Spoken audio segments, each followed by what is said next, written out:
Nilqakom għal podcast numru 13. Għaw min jgħid li hu numru fortunat, għaw min jgħid li hu numru li iġib l-sfortuna. Kulħadd bil-dik tiegħu, ngħid l-ebda numru la jġib fortuna, għax ġib fortuna, ma insomma. U d-darba fil-podcast miegħi għandi niftakru plerin, anzi, mhux plejer ma niftakrux, issa qed naraħ l-ewwel darba minn dak iż-żmien, Charlon Paċ li huwa l-President ta' Gżira United. Jien minna li hu belti pur, pero il-mama tiegħu beltija, il-papa tiegħu Gżira, trabba l-Gżira, għala t-tatejlu għamil Gżira, pero rridu ngħidu Charlon Paċ il-karriera tiegħu ta' futbol, mhux ta' bdiet ta' futbol, pero anka ta' xogħol tiegħu bdiet minn ġol belt, mill-familja Difesa u sfera. Ekku. U diski, u DVDs, illum. Ekku, eżatt. Dak iż-żmien kienet il-kumpanija KTA Productions. Ekku niftakara. U kont tagħmel ħafna niftakar. Ejwa, konna nagħmlu ħafna. Kont, ma insomma, jgħaddi żmien. U llum Charlon, barra l-inti President ta' Gżira, għandek il-business tal-padell. Ejwa, ukoll. Forsi ħafna minnkom jafu x'inhu l-padell. Tix ngħidu xi ħaġa sejra dwaru qabel nibdew il-futbol. Id-dum xafna, ma Le, da, bażikament, dan huwa sport li oriġinarjament kien ħareġ il-Messiku, jintlab ħafna Spanja fejn l-aqwa players fid-dinja huma Spanjoli u Arġentini, qed isir popolari ħafna, qed jikber. Aħna oġobna dan l-sport fi żmien il-Covid, ovvjament kien ħafna ħin daqsxejn liberu, bdejna nesploraw u naraw u flimkien ma' ħabib tiegħi ġibna dan il-padell u ftaħna l-ewwel ftit pitches il-Gżira. Dan huwa sport li għal min ikun sportiv u forsi kiber naqra fl-età. Da tista' tibqa' tilagħbu sa 50, 60, 70 anka viċin 80 sena għandna min jilgħab. Jiġifieri, ekku. Basta ovvjament tilab ma ta' tamparek, ma tistax bniedem ta' 70 jilgħab ma' wieħed ta' 20, imma huwa sport sabiħ, injuries ftit li xejn. Huwa taħlita ta' tennis u squash. U squash, eżatt. Huwa sport. ħafna. Anka għawdex hemm fil-pixxina kienet sa tkun biss, imma l-sports complex hemm il-padell ukoll, wieħed jista' jkun qiegħed għawdex imur jilgħab. U mhux hekk biss, dal-isport l-iktar li jew Malta tieħu voga li xew Malta fl-istatistika turi li aħna għandna l-ikbar rata ta' obese fl-Ewropa. Dan l-sport, għax huwa sport kompetitiv, imma fl-istessin divertenti u soċjali, qegħdin jilagħbuh kulħadd. Jiġifieri ħafna nisa li qatt m'għamlu sport f'ħajjithom, ħafna tfal żgħar lillum forsi ma jħobbux il-futbol, allura ma kellhomx ħafna marrajt futbol jew tennis. Ma da huwa ħafna iktar soċjali, tieħu pjaċir, huwa vera sabiħ min ma raħx naħseb kieku taraħ l-ewwel darba jħajrek. Jiena jiskantani it-tifel tal-mara tiegħi, mhux it-tifel tiegħi, tal-mara tiegħi. U dan għandu 24 sena, qiegħed fl-IT biex joħroġ jilgħab xi sport, anke jaraħ l-isport, il-Formula 1 iħobb jara. U dan għalli sejjer nilgħab. Tilgħab sa tilgħab int, jien. Padell, se tilgħab padell. Tifhem? U jmur maħbib tiegħu tal-IT u jmorru jitaqgħu grupp u bagħad imorru jieħdu drink. Eżatt, għax wara li jilabuh kollha joqogħdu jieħdu drink fejn ħadu forsi naqru xi ħaġa, l-ewwel sport soċjali. U hawn Malta għandna ħafna gaming people ukoll li jilabuh. Għax popolari Sweden, gaming. Insomma, daqshekk fuq padell, ma għastan nimtaqtkom ċans, ma kullum kien. Huwa interessanti ħafna. Issa, inti, però kemm ilek issa President ta' Gżira, Charlon? Mid-2011, iġviri kważi 14 sena. Kważi l-ħaqtu George Gallia. Lej, jinaw George Gallia u jaddini biftit. U 17. Eżatt. Iġviri kważi l-ħaqtu. U xfettillek titħol ma' Gżira, għax inti għamil żmien tilab mal-belt ukoll, xejn. Iva, jena mort mal-belt fi-2001. Lebda, il-Gżira minn dejjem kienet f'qalbi, ġifiri nħobbhom, biss missieri naħseb iħobbhom ħafna iktar minni. Biss niftakar li l-Gżira kienu għaddejjin minn moment daqsxejn mhux feliċi fit-tielet diviżjoni fejn kien ċempilli Tajrin De Manuele, għalli għaffirlu dak iż-żmien kien ma nafxux president jew segretarju, għalli għanna bżonn lajnuna x'ħanalqu l-bibin. Għatlu ejja nintaqgħu tajden. Mort nintqajt miegħu kont qed nilgħab l-aħħar sena tiegħi mal Balzan. Għatlu x'inqala għalli għandna problemi finanzjarji, problemi fit-tim, insomma u spjegali kollox. Dak kien viċin Diċembru. Fejn għatlu tajden. Ma tantx tista' ssewwi u tagħmel affarijiet f'Diċembru. Għatlu u fl-opinjoni tiegħi il-qafas mhuwiex tajjeb biżejjed biex naħdmu fuq. Għatlu għajna nagħmlu biċċa xogħol. Ara kif ħadd kampa dal-istaġun. Jekk hemm bżonn xi għajnuna, ara kif nista' ngħinek, għatlu ma jekk trid nagħmlu xi ħaġa bis-serjetà, kellimni fl-aħħar tal-istaġun. U naveta dak il-ħin għad ħlist minnu. Spiċċa l-ħar tal-istaġun, nsibu wara l-bib tal-uffiċċju tiegħi, il-Tajden De Manuele u il-Renato Vidal. Għallu li bħal-mattinna ġejna nkellmu aħna, x'għamlu. Ma nesewx eżatt. Għattilhom biex nagħmlu laqgħa tal-kumitat, ġifieri biex nkun naf l-affarijiet kif huma, poġġejna bil-qiegħda u għattilhom il-kundizzjonijiet, għattilhom jiena lest li ma jkunu over il-klabb trid tkun kif ngħid jien. Ġifieri ma jistax inkun qiegħed f'kumitat fejn dak ħajajt hekk, dak ħajajt hekk, dak ħajajt hekk, dak ħajajt hekk. Jiena nemmen li l-mentalità għandha tkun waħda. Issa fuq il-futur tal-klabb nemmen li iva għandek titkellem, ma fuq kif ħadd tmexxi klabb tal-futbol fil-ground għandha tkun mentalità waħda, ġifieri minn ħajġib il-coach, trid tkun strateġija fejn trid tasal maħsuba minn qabel. U jiena għattilhom jiena jekk nagħmel xi ħaġa nixtieq lin la Premier. Ġifieri u kollha qalu tara kbir. Ma jekk mhux ħanħares lejn fuq mhux ħanimmotiva ruħi biex nidħol fil-futbol. Insomma, u għattilhom isma' ejja nħallu ftit żmien jgħaddi. U mbagħad nerġgħu nitkellmu ġimgħatejn kienu għadhom qasamlu laqgħa ġenerali. Nirċevi telefonata ma' Alla jaħfirlu wkoll Sur Robert Arrigo, li kien president tiegħi wkoll meta kont nilgħab ma' Sliema, għalli xahar, għalli naf li kont president tal-Gżira, għalli taf kemm inħobb il-Gżira jiena u vera kien inħobbhom Gżira, għalli ejja mal-Gżira għalli li ħassibni miegħek biex ngħinek. U ġa kelli ftit fuqha, ġa kelli daqsxejn kelli istituzzjoni kbira minn Robert Arrigo jien, kont nisma' ħafna, u ġa u ma kommettejtx ruħi għatlu inwedek li ħanaħseb fuqha bis-serjetà. U mbagħad ġie missieri, għalli ejja nagħmlu xi ħaġa tajba bil-Gżira, għalli ejja missieri minn dejjem iħobbhom, jiġifieri għalkemm ma tantx kien isegwi ground u hekk imma ma jitlifx logħba, isegwihom, jiġifieri imma iħobbhom ħafna. U dejjem baqgħet tambarli, kont kellimt il-Sur Arrigo ġajt għatlu press. Inti tini daqqatit jekk imur hemm, għalli mhux ġatlek, għalli li ħassibni miegħek. U kont ġejt kellimthom, għattilhom isma' tridu tgħiduli x'ħanamlu. U kien qalu li lesti li naħdmu. Morna laqgħa ġenerali, għadnilhom xi pjan għandna l-klabb u għamilna l-ewwel laqgħa tal-kumitat uffiċjali tal-istaġun li jmiss. U bdejna biex nażlu l-plejers minn ħajkun hemm minn mhux ħajkun hemm, konna naqas għażilna coach. Għax il-mentalità qabel kienet hekk, il-kumitat jażel il-plejers u l-kumitat iġib il-plejers. Jien għattilhom isma' ma nistgħux nażlu il-plejers aħna, il-plejers irid jażilhom il-coach. Il-coach li jiġi jrid jaf sistema ħajilab kif irid jilab u oħra jien ma rridx inġib plejers tat-tielet diviżjoni għaliex jekk ħanġib plejers tat-tielet diviżjoni kull sena rrid nibdel tim sħiħ. Irrid inġib plejers li għandhom il-qafas għall-ewwel diviżjoni biex at least nibdew nsibuhom hemm. Ħajkollna vera payroll daqsxejn ikbar, imma at least inkunu qed ninvestu għal quddiem. U kien hemm xi wħud qalu li imma dal-plejer jiena wettu li jiġi hawn u jilab. Issa xiex għax ħaġġib coach ieħor mhux ħajilab. Nek verità smajta xi 3-4 qomt għadhom isma' hekk hawn ħija jilab. Batt ir-release il-ħija tajtu ir-release għatlu sib klabb ieħor. Għattilhom l-għamiltek ma' ħija ma ħaddeq nagħmilha mal-ebda plejer ieħor. Ġifieri, u ħija dak iż-żmien għalkemm kien plejer validu għal dak it-tim, għatlu sib tim ieħor.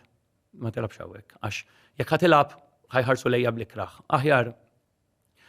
U minn hemmhekk ġifieri kelli nies tajbin imdawrin madwari fosthom Tony Borch, Tajden De Manuele, Juh Noel De Manuele. Ġifieri, u bdejna naħdmu l-ewwel sena rbaħna il-lig u tlajna. U mbagħad ovvjament il-peace beda dejjem jiżdied. U jien bdejt infittex nies li huma ħbib tiegħi u ta' stoffa li jistgħu jgħinuni. Business people. Eżatt. Imma qabel jien kont ġibt ħafna plejers jilagħbu tru il-coach, l-ewwel coach jekk mhux ser żball kien il-coach tal-Mosta llum. Nsejħulu l-bingo. Mhux Mario. Grek. Ġew Grek. Jiġifieri. U Dejna nilabu ġibt ħafna ex-players fostom Kevin Kassar, li kien mal-Hibs, Aaron Xwira bil-Weber, li kien mal-Hibs, Jamie Patch, Justin Haber, kien hemm ħafna ex-players li jew labt magħhom jew labt kontrihom. Esperjenza. Bdejt inġib players li esperjenza ma li mhux ħajjiġu għall-flus biss. Ħajjiġu għax ħajjithom għamluha il-flus għamluhom ukoll illum bin-negozju b'xi ħaġa ma qed jieħdu pjaċir u provajt nikkrea bħal. Per inti niftakar. Għax kont għadni intis dak iż-żmien. Li inti għax niftakar kien ħariġa Robert Kutaj li kien miegħi fuq replay dak iż-żmien. Li inti kont ħallasthom minn qabel minn qudiem. Dik kienet xi ħaġa li dik fil-first is-salarju kulħadd baqalu jtihom u minn ma jħadd ħallas u intajthomlhom qabel. Dik kienet fil-first ħafna qalulek isma' mela qed tiġġennin, issa ħadu flushom u daqshekk daw. Ma ħanajdlek għaliex. Nexxielek. Mela, dik x'ġara. Meta morna fil-ewwel diviżjoni, bdejt insiba diffiċli. Għaliex isem tal-Gżira fil-futbol Malti kien isem żgħir ħafna. U biex nattira. Xorta kontu rbaħtu. Darba fit-trofi, ma f-73. Imma. Ma rabaħ xejn. Eżatt, l-istorja edem. Imma biex tattira players li huma ta' livell tajbin għal First Division u għal Premier, tinsiex li jiena fil-First Division bitner ma' qafas li kun tajjeb għal Premier. Ma bdejx insib players biex immur fuq players ma jiġux. Allura niftakar li wieħed mill-ikbar signings li konna minna kien Alfred F. Young fil-First Division. Niftakru. X'ġara? Jien kont qbattat dak iż-żmien kien hawn problema fil-futbol Malti. Il-players ma kinux jitħallsu.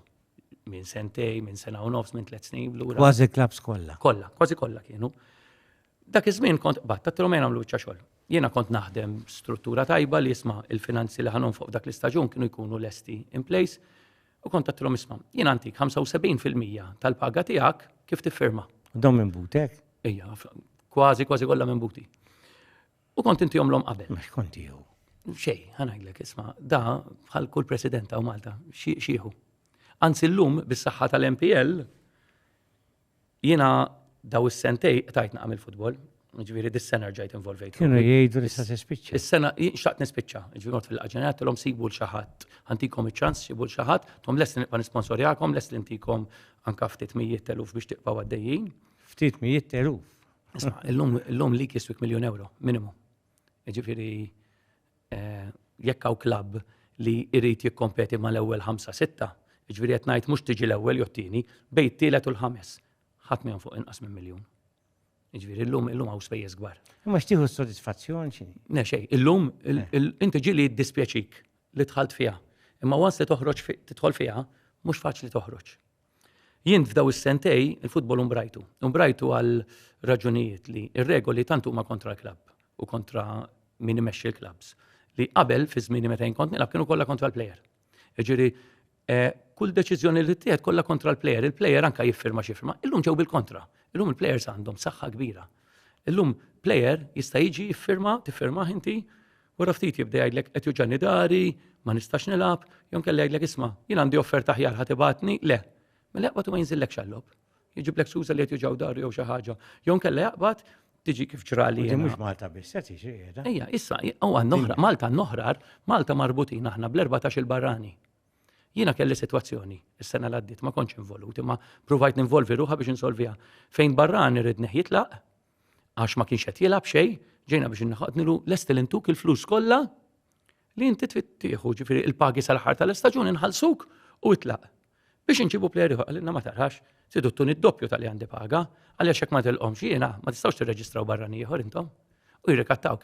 Jiena meta nibda nara dawn l-affarijiet, nibda ngħid jiena li nonfoq il-flus għal-klabb li nħobb u forsi għas-sodisfazzjon nifhimha, imma li tisraq l-flus minn buti.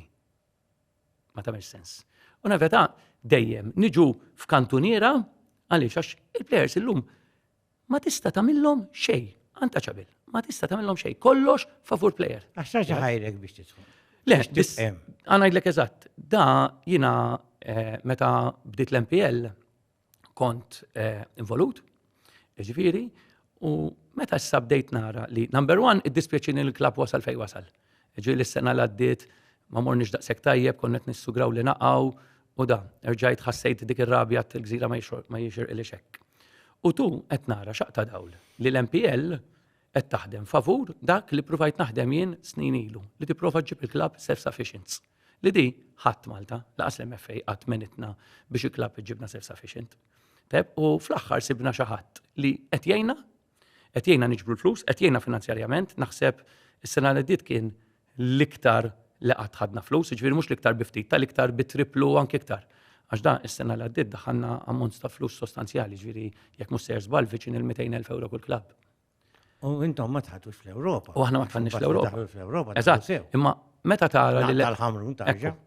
Meta tara li l-MPL qed tagħmel dil-biċċa xogħol daqshekk tajba, jiena nemmen li l-MPL ħad kompli taħdem fuq dak li għamlet u jekk irnexxiela tagħmel dawn l-affarijiet fi żmien sena u nofs sentej, mela jekk intu 5 snin x'kapaċi tagħmel. Allura naħseb li kelli ninvolvi ruħi għax nixtieq li t-tim aħjar. U tu qed nara xaqta dawl li ħansib għajnuna finanzjarja wkoll biex at least il-pis ma jaqax kollu fuqi, imma l-pis jibda jinfirex. Xallu, jien qed niskanta jien tħalt issa l-oħra rajthom fuq it-television ħankun onest għax għam tajt. Dis-sena ġejt involut. U I'm very happy ġejt involut. Il-fatt huwa li qed nistieden diversi presidenti kollha ta' età jisu tal-istess età bejn 40-50 sena, kemm għandek? 45. Tara qegħdin, kollha l-istess. Li differenti għal kollox. Qegħdin happy bis-sistema, l-MPL kollha faħħartu għadi ta' MPL. Il-futbol jgħidu x'jgħidu. Qabel kienu players illum iltqajt ma' wieħed għax naf fejn.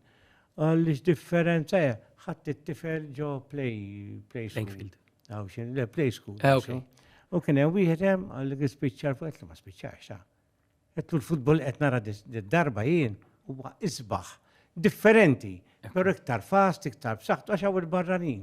Qedlu inti tarhom il-Milan, Liverpool, jien nafu koll ġil qasu kemm talja wieħed jilab. Ekku. Għas talja wieħed.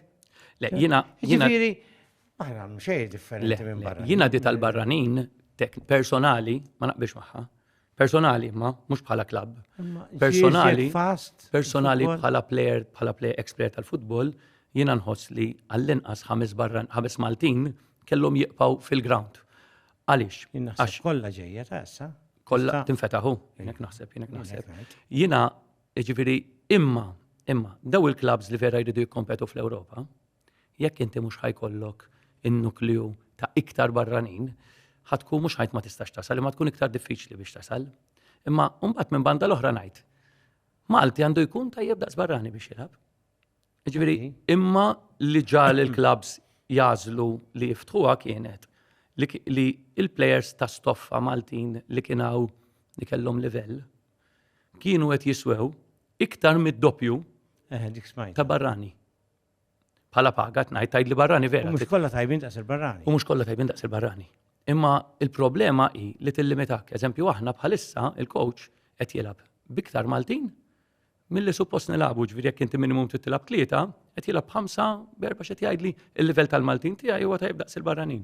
Mela jiena nipprefer nilab il-Malti. U x'għandu da Derin Abdilla miegħek? Jien dik id-diska ifakkarni fik u fih, on again of again.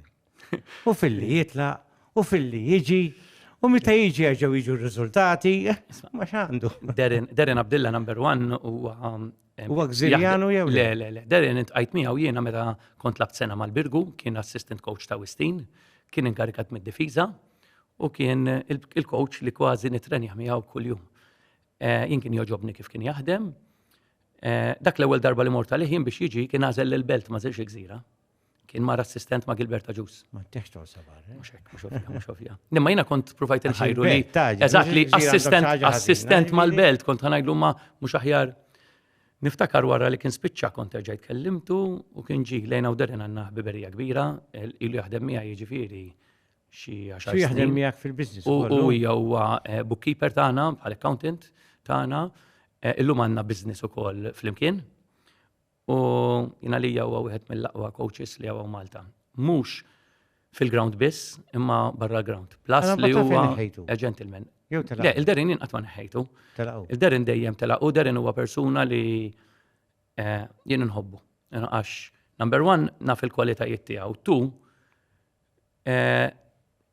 mhux miegħu ma nitkellimx la fuq flus, eżempju, dis-sena reġa' ġie. Temminni jekk ngħidlek għaddi ma ftemx paga, hemm paga mniżla fuq il-kuntratt tal-MFA għax kellna ndaħlu paga, għadna qas tkellimna jiena hu kemm ħanteħ paga. Jiġi dan ilu xarej, għax il-ħbiberija li hemm bejnietna jekk u darin mhux il-flus kollox. Darin, eżatt, darin għalih importanti u fejn trid tmur. Jiena meta poġġejt miegħu issa għalli xar, imenti jien lesti niġi, imenti fejn trid tmur, xi trid tagħmel dak klabb. Għalina demotivat, daqs kif kont l-ewwel darba. Le jiena rrid nerġa' nibna tim li nikkompeti mal-ewwel tlieta. Ġifieri dak it-target tiegħi. Ovvjament Ewropa żgur u nikkompetu. Ġifieri darba motivat. Dis-sena inkun preżuntus jekk ngħidlek isma' nixtiequ għaliex tlaqna daqsxejn fuq riżultati daqsxejn negattivi. Ovvjament meta kien hemm il-bidla meta rreżenja l-coach Clive Mizzi u kien hemm il-bidla, Clive Mizzi għamel biċċa xogħol tajba fil-bidu. Kien sventurat f'ħafna riżultati, ġie f'ħafna deċiżjonijiet arbitrali, innemmen li Clive ġieli l-affarijiet jiġu kollox tajjeb li Clive ġieħ kollox ħażin. Fil-moment Clive refa' responsabilta għalli ma qallix isma' jekk trid coach ieħor, għallina ħanieqaf, għalli għax it-tim għandu bżonn skossatura, għalli tajba. Kemmu vera, iddiskutejt il-Darren Abdilla jien ma' Clive. Meta diskutejt il-Darren Abdilla ma' Clive għalli naħseb li hu l-aħjar għażla l-gżira, għatlu le jien lilu nixtieq. Ġifieri għax naf kif jaħdem, naf is-sitwazzjoni kif inhi u jaf jintegra ruħu ma xirridu. Imma Darren li għandu tajjeb hu li iħobb l-ambjent. Ġifieri mhux ġast ħajjitlob mill-plejers xiridu, jħobb jikrea l-atmosfera, jikrea familja. U l-vantaġġ għandu li hu l-ewwel jerbaħ rispett tal-plejers. Mbagħad jigwidhom tattikament u teknikament xiridu jagħmlu. Issa lajtum il-ġubilì. Int f'kollox taqbel miegħu għax titqabel tkellimna bdejna. Darren iħobb jilgħab f'tim differenti għal-ġubilì, ma rridx daħħal. Mhux ġubilì kwalunkwe tazza, Darren niftakar anke snin ilu argumentajna. Darren tal-Arsenal dak ħobbu jagħmlu. Darren iħobb iżomm ir-rispett tal-plejers. Allura jekk għandu plejers fuq il-bank, b'xi mod irid jużhom. Jaf li meta jasal il-ħin tagħhom, ġifieri jekk ġiet il-Jubilee Cup li kienet għalina tazza mhux importanti daqs il-lig u daqs it-trofi, hemm plejers li jrid titihom ċans. Irid titihom ċans number one biex jarhom u tu biex jipparteċipaw u jżommu motivati. Ġifieri aħna bħala amministraturi tal-klabb dejjem nixtiequ nerbħu. Anke Darren dejjem jixtieq jerbaħ, imma għalih li jżomm il-prinċipju u dak li jkun wieħed lill-plejers huwa aktar importanti mir-rebħ. Il-fatt li pereżempju ħaġa interessanti, veretti li qabel tħanna fil-podcast eżatt, mhux bitni. Inti waqt il-penalties lil Darren inti tħobb toqgħod fuq il-bank. Iva. Qedlu mhux aħjar ndaħlu il-gowl antik għall-inqas minħabba l-esperjenza mhux m'għandekx fiduċja fil-nifhimha jien fil-ġrid daħal. U x'għadlek? Le da il-goalkeeper li lab aħna huwa goalkeeper tajb ħafna, investejna fih dis-sena. M'għandux esperjenza. He's a very, very good goalkeeper. Imma l-ewwel sena li qed jilgħab fil-Premier. U f'xogħlu perfett. Meta tiġi għal penalties, anke min jagħti penalti, mhux min l-aħjar li tieħ, min kapaċi jerfa' l-piż dak il-ħin. Min kapaċi għax jista' jkollok l-aqwa psikoloġikament. U jiena dak il-ħin għatlu l-Darren għatlu fadal 3 minuti biex tispiċċa l-logħba, għatlu mhux aħjar taħseb biex indaħlu għalli dak il-goalkeeper li beda u dak irid jispiċċa. Isma' jiena naħa l-oħra nammirah għax ma ngħidx li tlifna ħabba l-goalkeeper, ġifieri laqgħa xejn ovvjament. Le, imma inti bħala plejer ġieli ikollok tara lil paljuka quddiemek u tara lil goalkeeper qisu jiddemoralizzak. Ġieri dak kien il-fatti għaj li xatlu naħseb għax ma tibdex il-goalkeeper għax jaraw il-ieħor li huwa nazzjonalità daqsxejn jiprenduh. Xirrit, inti tiftakar, kont tilab fi żmien Carmen, fi żmien. Iva. Kont żgħir iktar. Labt kontri jiena. Ġifieri, jien niftakar kien jgħidli. U li meta kien jilab kontra l-Furjana u kien jara l-David Clewitt quddiemu fil-lasti, l-ebda goalkeeper ma kiedej qasbarrani, għalli Clewitt kont ngħid Madonna laqa kollha l-lasta. Ekku. Fejn ħaniskurjalu. Ekku. Dik li qed tgħid inti eżatt, jiġifieri ċertu goalkeepers lill-attakkant ibeżżawh. Ekku. Le jiena Di għamilta La darba sirit oħra. nifraħ it-tifla ta' David Clewitt li sejra tajba ħafna Iva, fil-Miss iva, Universe. rajniha. Jidu nifirħura minn hawnhekk, prosit. Di ġrat innaġa darboħra fejderin ma kienx u vera nitħaq meta niftakara. Da konnet nilabu fl-Ewropa, kien l-ewwel round kontra Radinski u ġejna bil-penaltis, ġejna tutu Malta u tutu hemmhekk u għaddejna bil-penaltis. Imma meta ġejna l-penaltis kienet tensjoni għax ovvjament dik il-logħba lina kienet fisser 300,000 euro iktar. U qegħdin il-coach qed jażel u l-coach qallhom min qed iħossu tajjeb biex jagħti penalti. Insomma, kulħadd beda jibża. U beda jażilhom, jażel. L-aħħar plejer ħadd ma qallu jien. U niftakar konna għadna nixtruh mingħand il-Luxor lil-Andy Borch. U Andy qal jien għadu ġej magħna tifel ta' 17-il sena, qallu jien coach, dort fuqu, għatlu Andy. Għatlu vera qed napprezzak li għadek żgħir u qed teħu r-responsabbiltà ta' dal-penalti. Għatlu biss inħoss li hemm minhom ħallas ħafna iktar minnek biex jerfa' dik ir-responsabbiltà. Għatlu dal-mument lilek jista' jkisrek għax kienet l-ewwel logħba tiegħu magħna jew t-tieni logħba. Jiġifieri, għatlu għati ċans. Ħalli jerfa' responsabbiltà min irid jerfa'ha. Għax dak il-penalti, apparti li kien ifisser ħafna flus għal klabb, mhux sew li tifel ta' 17-il sena jerfa' dik ir-responsabbiltà meta għandek plejers jitħallsu 4,000 u 5,000 euro fix-xahar. U jiġi f'dak il-moment u ma terfax ir-responsabbiltà. Insomma, niftakar konna d-dejna, u mort fuq u wara għatlu Andy, għatlu nispera li ma toħodiex modda, għatlu int b'dak il-penalti, għatlu stajt skurjajtu. Għatlu ma nemmen li kint ilu wisq għalik għal dik il-logħba. Kien hemm momenti dis-sena li bdejt inkwitak mhux li tiġi mat-top 6 li anke tispiċċa taħt net. Ara biex ngħidlek il-verità, qatt ma kont inkwitat mill-mod kif konna nilagħbu. Għax fil-verità aħna r-riżultati ma ġewx. Jiġifieri l-pija prestazzjonijiet waħda tista' tgħid ma kien ħaqna xejn. Jekk mhux sejjer żball kienet ma marsax lok. Il-bqija f'kull logħba kważi tajna daqskemm qlajna. Jekk mhux tajna iktar. Imma dejjem kien hemm ħafna episodji, jiġifieri dejjem kont ngħid u hija f'xi mument ħanirkupraw, f'xi mument ħanirkupraw. Biss fl-aħħar u nemmen li Clive hemmhekk kien vera ġust mal-klabb, Clive Mizzi, il-coach, li meta ra li ġejjin il-lobiet deċiżivi ma ħax ir-riskju, għax Clive kieku seta baqem, għax aħna ma konniex ħanneħħuh, seta baqem u jgħid jiena jekk nerbaħ il-lobiet deċiżivi ħansalva. Imma x'għamel? Qal it-tim għandu bżonn l-iskossatura issa, ħalli l-lobiet deċiżivi għax inti ġieli anke jekk tagħmel bidla u l-coach ikun ar ma jkunx aħjar, il-plejers ħajjimmotivaw ruħhom u l-ewwel logħba l-ewwel ġiex lobiet ħajjippruvaw jimpressjonaw il-coach. F'dal każ ġie coach li nafu li hu tajjeb u t-tim ipperformja. Fil-bidu kif għatlek ma bdejtx nibża, ma at one point kif ġew dawk il-lobiet bdiet tgħaddili x'inqa pressure daħlet. Imma ovvjament Kulħadd tolla l-livell, iva ma baqa' żgħir. Isma' bil-barranin kif in illum inti tista' u rajna l-aqwa tim f'Malta l-Ħamrun jitilfu ma' Ta' xi. ma taxxin, ma timijiet, mhux timijiet. Illum ma tistax tajt timijiet żgħar, timijiet li qegħdin hemm isfel għax mhumiex żgħar. Għax illum kulħadd jista' l-ewwel telfa ma ħażabbar. Ekku, Daw f'100 ma rebħulhom qatt il-belt, ekku, tawhom l-ewwel telfa. ekku. Isma' l-futbol għaw bit minn barranin ikollok barranin li mhux jipperformjaw, ikollok barranin li qed jipperformjaw ħafna u l-logħba. Ħansaqsik xi ħaġa, għax inti wieħed minn dawk li tkun naqra sħun fuq il-bankina ta' riservi, ġira fuq it-television li iktar li narfek.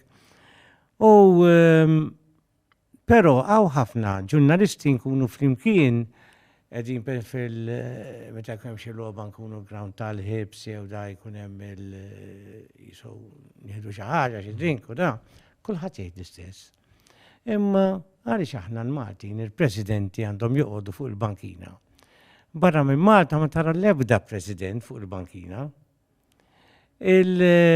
Però kważi Malta, ħanitkellem fuq Premier tajjeb, naħseb kważi kollha jkunu fuq il-bankina. Forsi hemm xi wieħed jew tnejn ma kważi kollha. Le, jiena għamilt fażi ma ninżilx, għax ovvjament kif għadt inti tajjeb, jiena taqbiż li malaj. Imma taqbiż li malaj, indum nis-supporti, ġifieri mhux ħataqbiż li mal-ewwel żball għax jiena. Ma tistax tipprovoka l-plejers tiegħek stess. Le. Jgħidu l-President qiegħed jisħu ħammorru aħna kont morru fuq ir-referija fuq il-plejers l-oħra għal l-inkwitu jiġu sospiżi. Iva, ma x'tagħmel. Jiena rajt azzjonijiet fej klabs oħrajn id-diriġenti ikunu aggressivi mar-referees u referees jibdew mbagħad għax jindunaw li kienu żbaljaw. Bas tqum xi penalti minnaħa l-oħra. Eżatt, isma' l-istess ħaġa ġrat aħna dis-sena sofrejna ħafna mal-Furjana kellna nerbħu penalti ċar kristall, aħna dis-sena ngħidlek il-protagonisti kienu referees fil-Kastana għax ngħidlek aħna għandna mill-inqas 7 punti oħra kieku referees kienu ġusti fil-Kastana. Ħanħu waħda mal-belt. Mal-belt aħna ingħatajna penalti li tista' tgħidlu soft, jista' jkun ma kienx. Ġifieri qatt ma rġajt rajtlu bir-replay imma jista' jkun ma kienx. Favur tagħkom. Favur tagħna. Imbagħad ivvinta penalti. Imbagħad ivvinta penalti biex iġibna iġiba skwir. It-tnejn ma kinux għalijaj ta'. Eżatt, imma Mhix fair. f'seba' lobiet batejna mill-konsekwenzi tar-referees dejjem kontrina. Dakinhar rajtek Għax għal waħda, tisma' mhux ovvja. Jiena mhux qed ngħidlu għax ma kienx ġust. Għax imma jekk tajtni l-penalti, ġiet waħda favorija, imma mhux imbagħad biex tpaċihom. Fimni. Dikinhar, hija l-unika darba li kien hemm qabżitni dis-sena. imbuttatura żgħira li ieħor xejn qasmissu. Mhux għalhekk. Ġifieri. Le, ma nerġa' ngħid ma neħħi xejn mill-mertu tal-belt għax jiġifieri naħseb draw kien fl-aħħar riżultat jiġifieri ġust, imma kellna ħafna riżultati ġusti li stajna rbaħna u tlifnihom ħabba żbalji tar-referees. Dikinhar biżbal tar-referi stajna rbaħna. It-tim tiegħek barra gżira, ġo qalbek qed ngħid issa bħala supporter. Tajjeb mhux ma mill-lab tkun żommieħu. U l-belt insa gżira. Ejja le l-belt. Il-belt. Alla li tgħid isma' ma aħħom minn hemm fuq nirbħilhom. Ħanajdlek. Ma tagħmilx differenza. Da kienet tiġrili l-istess meta labt kontra l-belt. Ġi mill-aħħar meta inti qiegħed f'pożizzjoni kemm ta' plejer jew kemm ta' coach jew kemm ta' amministratur ta' klabb, inti ħatamel dak kollu biex il-klabb tiegħek jerbaħ. Jien il-belt inħobbhom, jiġifieri naħseb li huwa t-tieni klabb tiegħi, imma ovvjament l-ewwel klabb tiegħi huwa Gżira. Gżira. Il-tim ta' Gżira inti qed tgħid dis-sena diffiċli tkun mal-ewwel erba'. Ħatiġġieldi l-imma. Ħaniġġieldu li ħanermaw tim issa, ġifieri ħajamlu xi bidliet. X'issa tibdew minn zero kollha. Eżatt. Lele aħna kif jispiċċa ġifieri dan jekk Alla jrid niġu. Fi qed ngħidu li fit-bottom 6 neħħejta minn moħħok tista' taqa'. Żgur. Isma' ma nħoss bit-tim l-għandna li għandna naqgħu, jista' jiġri kollox. Imma ma nħoss li bit-tim l-għandna niġu hemm isfel. Manka jekk niġu hemm isfel aħna mhux ħanaqgħu għax għad hemm it-tieni round. X'intlaq. Le hemmhekk tiġi l-aħħar. Ma taqax xorta. Ikollok Għandek it-tieni ċans għax inti tilab playoff jekk imbagħad ma tiġix is-salva. Tiġi darbtejn l-aħħar. Eżatt. Il-sistema toġbok? Ħanajdlek is-sistema jiena fil-bidu ma kienx toġobni. Jiena kien jgħid kull ma tisma' fit-triq. Kullum kien. Ma kienx fażul il-futbol Malti. Ma kienx donna biss ġibdet in-nies, ġibdet il-flus. illik qed jidher attrajenti. U ħanajdlek eżatt, aħna kellna problema li tmur tagħmel l-akkwisti. Jinsertawlek tajbin u jinsertawlek le, tieħu daqqa u ma tqumx għaliha. Għall-inqas kif inhi hekk, inti għandek round u round ieħor jekk inti għamilt investiment li ma rendilekx fil-ground, għandek iċ-ċans tirranġaħ. Jiena naħseb li fl-aħħar mill-aħħar kif in is-sistema l-aqwa tim dejjem ħajbqa' jerbaħ. Jiġifieri tibdel kemm tibdel formati, dejjem l-aqwa tim rebaħ, ġifieri naħseb jiena li dejjem l-iktar tim konsistenti jew l-iktar tim. Imma kif inhu is-sena l-oħra kemm il-Furjana kienu l-iktar konsistenti, imma meta ġew mbagħad tassiju. No, jiena naqbel il-Furjana ġabu l-iktar punti u kien jimmerithom il-lig. Imma meta inti tkun jimmerita il-lig. U ġejt f'decider għal darba darbtej u ma terbaħiex. Mbagħad sinjal li ma kienx ħaqek. Ħamru li għandhom vantaġġi dis-sena fuq kulħadd. Li minħabba li huma qegħdin fil-Conference League huma għandhom iżjed players reġistrati. Mela jekk hemm il-belt ħansemmi il-belt, jista' jkun hemm il-Furjana, jista' jkun hemm anke intom kulħadd. Jekk hemm il-belt qegħdin ras imbras magħhom, fl-aħħar jekk iweġġawlhom players sospiżi m'għandhomx skwadra kbira li jistgħu jdaħħu l-oħrajn baqalhom. Imma sa fejn naf jien le xorta għandikuna l-Ewropa biss jistgħu żommhom meta jiġu għalik xorta 14. Ma naħsibx, Jew għandikun le kif jinqalgħu mill-Ewropa, u mbagħad l-iskwadra trid tinżel u b'dik l-iskwadra biss jistgħu jkunu. Ma neħħet ngħid li tnejn minnhom tlieta. Ma nafx kif ħataħdem dik, ma nafx kif ħataħdem. Ma naħsibx jiena tkellimt ma' Ħamruniżi fil-kumitat. Għallu li dik vantaġġ, dik mhux qed beżax minħabba dik nista' jkollna dik is-saħħa. Iva, le, isma'. Għax huma tinsiex, huma jriduh il-lik. Għax bil-lik tista' tagħmel dak li jagħmlu huma. Għax jekk tuħollik inti tiġittini fl-Ewropa m'għandekx ċans. Inti diffiċli biex tgħaddi. Inti bl-ewwel eżempju l-Ħamrun dis-sena jekk inti tara brebħa waħda tista' tgħid kważi waslu fejn waslu. Għalaw il-miljuni. Eżatt, isma' jiena għalija proset il-Ħamrun, ġifieri għax nemmen li bl-investiment li għamel Joe Portelli u bil-viżjoni li kellu wasal. Kellu naqa' fortuna, nemmen li kellu l-fortuna, ma fil-verità jekk ma tippruvax ma jkollok fortuna qatt. Imma jekk inti ma tkunx ottimist, tipprova u tinvesti minn tħata tasal qatt. Ekku. Inti personali. Hemm xi players li għandek f'moħħok tista' tibdel f'Jannar jew għal dis-sena ħatibqa' bli għandek? Neli ħanbidlu. Ħadbiddel. Maltin jew barranin? Kemm Maltin u kemm barranin. Neli aħna t-tim jiġifieri hemm tim tajjeb. Players mhux qed jogħġbuk. Mhux jiena poġġi bil-qeda mal-istaff tekniku, jiena parti mill-istaff tekniku flimkien mal-coach u mat-team manager Marlon Gallia fejn niddiskutu, ovvjament id-deċiżjoni dejjem tkun tal-coach, ovvjament nagħtu l-opinjoni tagħna kemm jien u kemm Marlon, ma fl mill-aħħar imma naqblu ħafna. Ġifieri, le jidher hemm xi players li mhumiex jipperformjaw kif nixtiequhom aħna u ovvjament fl-ewwel transfer window ħanibdu. Jiġifieri l-players. Għax di li per esempio tgħid li mhux inti biss ħafna qed jgħiduha. Aħna ħaniblu, aħna ħanneħħu ħandaħlu l-ġodda. Imma ment il-kuntratt ma jkunx saraħat tal-istaġun. Mhux tħallsal 15 u tħallsu trid. Titħallas. Jiena għandi prinċipju. Jien għandi prinċipju wieħed imma. Jiena nipprova ma' plejer nasal bil-ġusti meta npoġġi bil-qeda ma' plejer ngħidlu isma' jekk ħanaqblu fuq il-ġust ma nistgħu niġġieldu qatt. Tajjeb? Issa, jiena ta' npoġġi ma' plejer ngħidlu isma' inti miegħi m'intix qed tilab, għax ovvjament plejer li ħanneħħu 99% jkun ma jkunx qed jilab. Mela, inti qed tieħu daqshekk paga u m'intix tieħu ħin. Inti s-sena d-dieħla jekk jien mhux ħanilabek, ħatkun diffiċli biex issib klabb ieħor, mhux ħassib klabb ieħor, tkun diffiċli. Allura, għaliex ma nagħmlux biċċa xogħol? Jiena ħaneqpa' ntik dawk il-flus.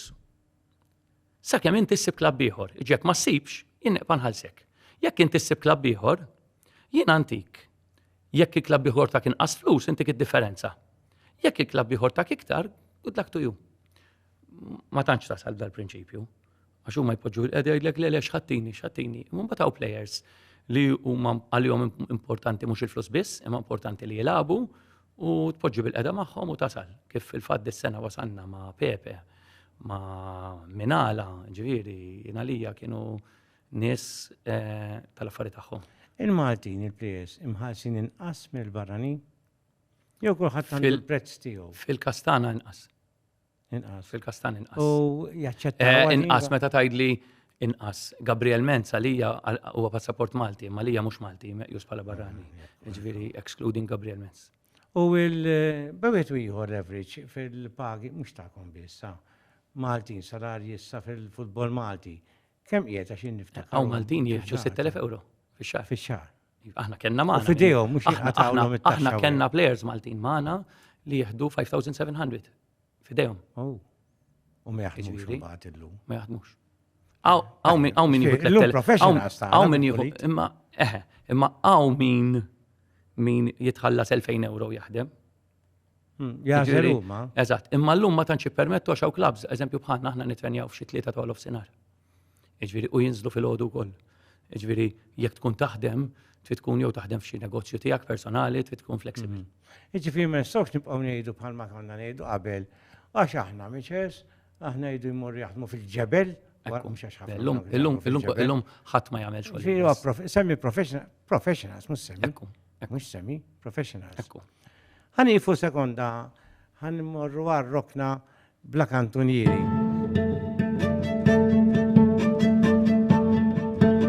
Mela l-ewwel wieħed jrid insemmi Għax ħalih, Tony Drago. Tortijaj, Tony.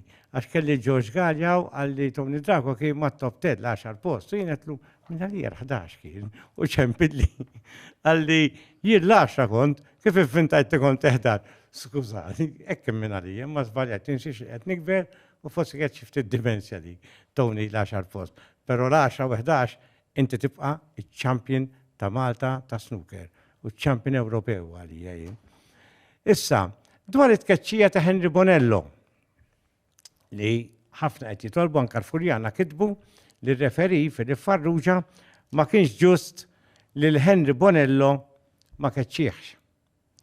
Jiena naqbel ma ċertu ġurnalisti li rajt fuq it-television, per eżempju rajt il-replay dil-ġimgħa, u kien hemm Konrad u Riċi Kassar fej qalu minħabba li kien hemm ġiex plejers ħdejh dak il-ħin xi waqqgħu l-plejer tal-Florjana għalla ma ġiex obvious li jista' jiskorja, ma kienx ċans ovvju.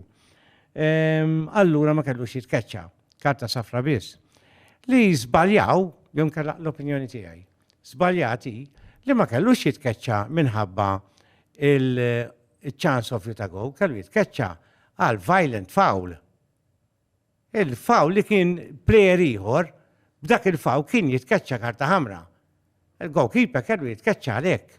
Opinjoni tiegħi, mhux minħabba obvious da. Però il-Furjana qed jgħidu li għax mhux sew, għax ma ntużax il-football video support, ma setax, għax ma kienx hemm, għax il-Furjana stess aċċettaw li qabel telgħu il-Polots, tajjeb tal-Jubilee Cup, kienu qalu ħajkun hawn 4 logħbiet fil-bidu, last 16, li jkollhom il-video support. Mela allura inti labt b'dak il-da. Tal-Furjana ma kienx waħda minnhom, għal ma stax ikun hemm il-video support. Issa li se jirabu issa hemm Mosta kontra Slima, Zabbar Zebbux li ħajlabu Valletta Ħamrun ta' Simma Xaxlok il-ġimgħa d-dieħla matul il-ġimgħa dawk ħajkunu bil-video support. Imbagħad is-semifinals is-Sibt u l-Ħadd u l-final fit-8 ta' Diċembru, dak kollha bil-video support. Għax dan kienu bi prova. Però issa l-video support sa jkun jibda mit-22 ta' Novembru u 23 ta' Novembru fl-MPL League, imbagħad kollha ħajkun hemm il-video support. Fejn għandek l-ewwel logħbiet fit-22 ta' Diċembru, mit-top 6 ħajkun hemm Florjana kontra Massa Xlok, Ħamrun kontra Valletta, Slima kontra Bikikara, mamma mia. Bil-fos tmur ground, tajjeb bil-fos. Però mbagħad għandek ukoll tal-bottom 6, Hibs kontra Naxxar, Gżira kontra Mosta, jibsa din, xallon.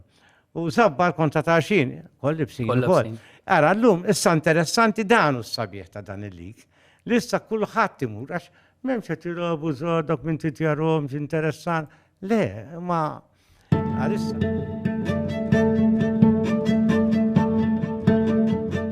Issa nkomplu dwar di tal-video support. Jiena naħseb li number one kellna bżonna. Kenna bżonna l-iżbalji li qed isiru dis-sena mir-referees huma xi ħaġa ta' barra minn hawn qed jiddeċiedu ħafna logħob għax inti mhux l-iżbalji biss li qed jiddeċiedu fejn imorru l-punti. Jiena tnejn jien semmija ma qux nidejja li mhux qegħdin inform bħalissa qed narhom jiena opinjoni tiegħi nerġa' ngħid huma Matthew De Gabriele u Filip Farrugia. Filip naqbel miegħek 100%. Matthew De Gabriele insejt, ġifieri insejt għax jiena insegwi l-lob tagħna biss. Imma Filip f'dik il-logħba li inti rajtni noħroġ aggressiv kienet miegħu. Kont tkeċċejt dak nhar? Le, ma tkeċċejtx.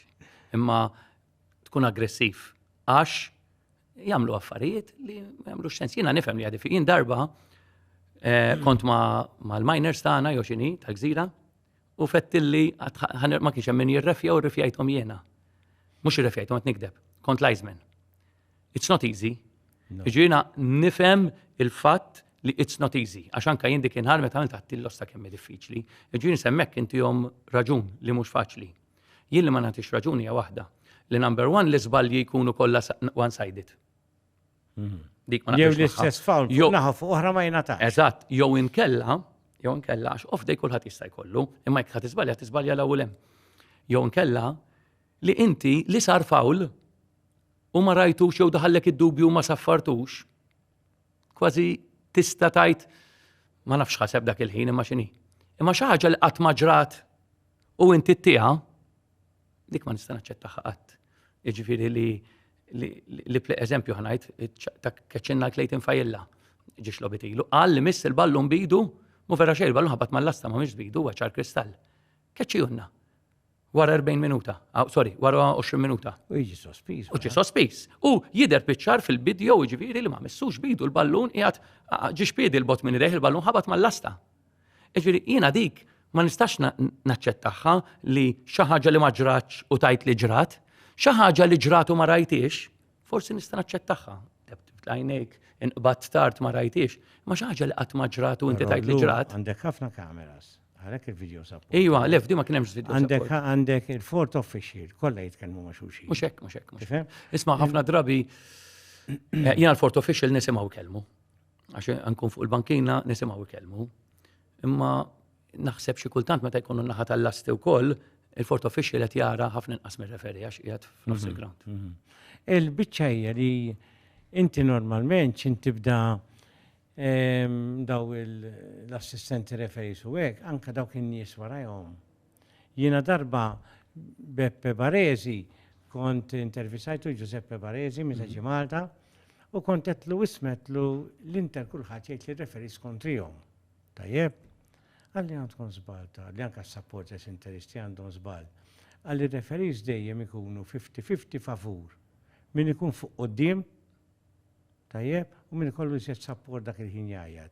Min għamejt jiġi influenzat. Jiġifieri sadaqa li wieħed li l-Inter dejjem jgħidu r-referis dejjem ituhu. Ekku. Tajjeb, jiġifieri. Tagħmel sens. Għalhekk il-belt għandhom ċertu saħħa fiha. U fil-verità inti tarhom li jiġifieri l-istatistika turik li ċertu deċiżjonijiet anka qabel fil-futbol meta kont nilgħab jiena.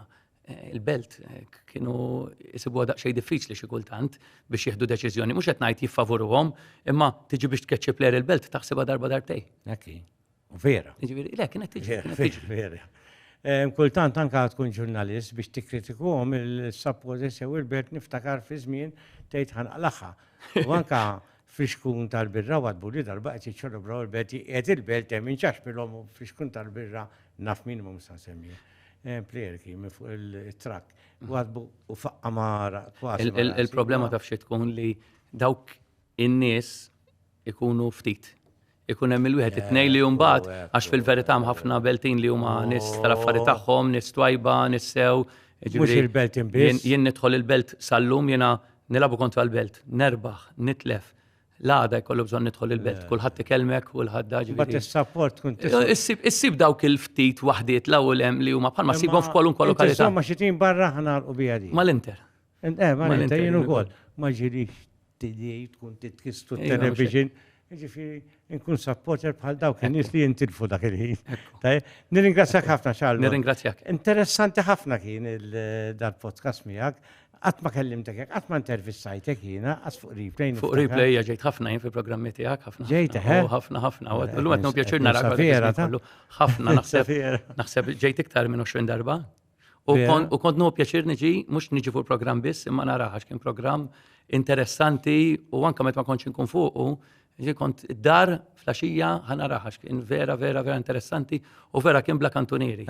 Kemm nixtieq illum li hawn programm ieħor vera bla kantunieri hekk li dak li hu taqbatu tajdu mhux noqogħdu attenti xi ngħidu. Konna tin speċjalment niftakar għadu jibda x'tifel kien meta ġie Sandro miegħi, imma kien bniedem bla kantunieri iktar minni, jew daqsi ħanejte Robert Kutajjar ukoll, imma kien iżhom naqra maslima wisq dak. Għax kien ħabib ta' Robert Arrigo. Imma insomma. Illum mal-Melliħa, illum iktar mal-Melliħa. Mal-Melliħa, issa mal-Melliħa. Imma insomma, nirringrazzjak ħafna xallom, narakom bħallum ġimgħa fis-7 ta' filgħaxija, insomma mhux narakom intom tarawni. Grazzi ħafna tal-isseguna.